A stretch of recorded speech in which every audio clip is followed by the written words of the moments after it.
So the day has finally come. Edgar Wright has made a bad film. Now, although I think The Last Night in Soho is bad, it doesn't make me angry and I don't hate it with a seething passion.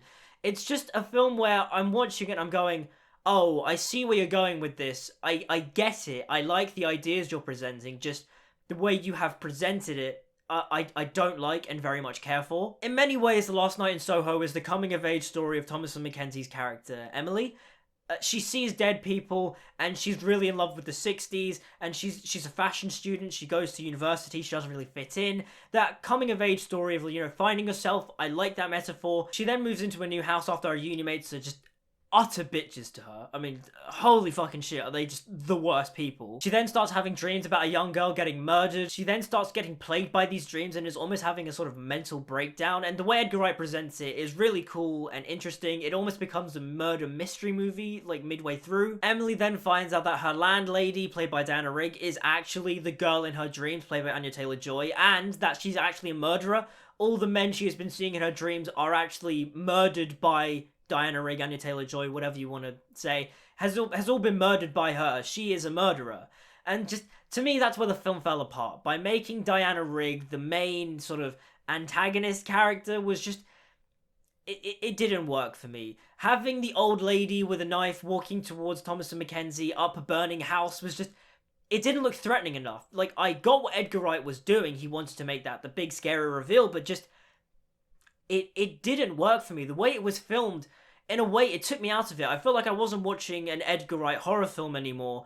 I was watching almost like a Wallace and Gromit sketch. Like, there's just a specific shot ingrained in my brain of Diana Rigg just walking towards the camera holding a knife. Like, this old lady walking really slowly. It wasn't scary. It just looked corny and goofy, and just, in many ways, it reminded me of Wallace and Gromit. What's the one with the bread called again? Is it like The Wrong Loaf or something like that? Or like the loaf bread murderer?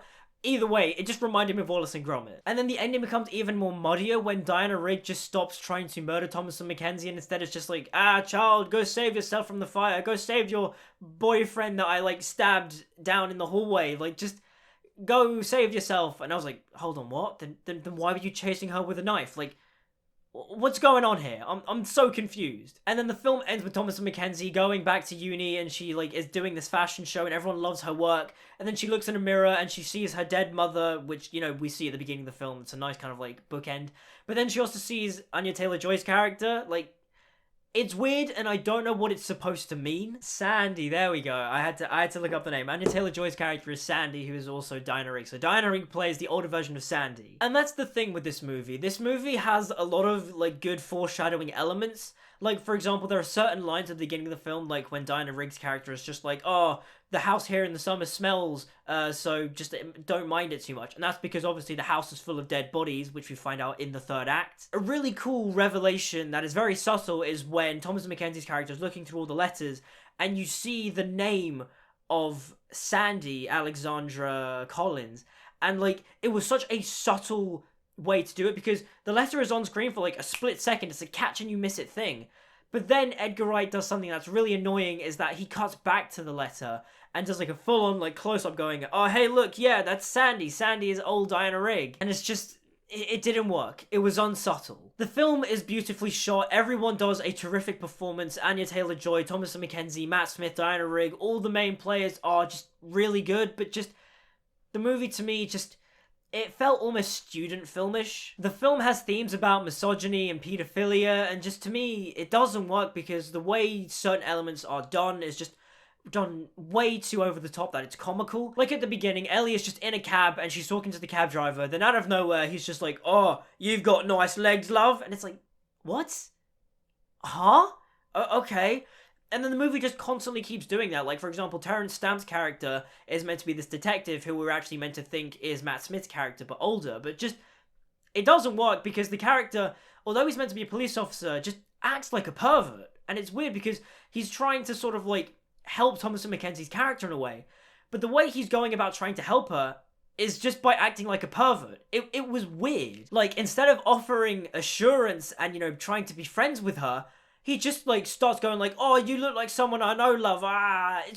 It was weird. And I was like, What's going on here, Edgar? What are you doing? Most of the male characters in the film just feel like they are written to be over the top and misogynistic for no real reason other than just to cement the theme of the idea of, women being used. I didn't like it because it wasn't done tastefully. Again, from a technical point of view, I really like it. In many ways, I like how Edgar Wright decides to use some of his standard tropes like his zooming ins and his whip pans, but he uses it in a different way, and I was like, oh, that's kind of cool. Like, for example, there's a sequence where Thomasin McKenzie is, like, running through this hallway, and, like, Edgar Wright is just whip panning to different things, and I was like, oh, it's the Edgar Wright whip pan, but he's not using it as a transition, he's using it as a sort of psychedelic effect. That's really cool. But cool cinematography and cool directing ideas don't make a film. Some of the cliche side characters also were just annoying, as I've mentioned. Ellie's housemates are just the fucking worst. The main bully character keeps showing up and just... I hated her with a fiery passion. Every time she showed up on screen, I was like, get out. I hate you. I hate you. She is just so unnecessarily mean for, like, no reason. Like, there's a bit where Ellie tells her about her dead mum, and then out of nowhere, she just starts bitching to all the other girls about how, like, Ellie brought it up and, like, is attention-seeking. I was like, fuck you. Fuck this character. Like, why? And then at the very end, she has the audacity to walk up to Ellie and be like, oh my god, wow, your fashion show was amazing. Fuck off. Get out of here. What's going on here? Just, no. The execution of it just, it wasn't done very well. And that makes me sad a bit because Edgar Wright was a filmmaker who I thought hadn't made a bad film.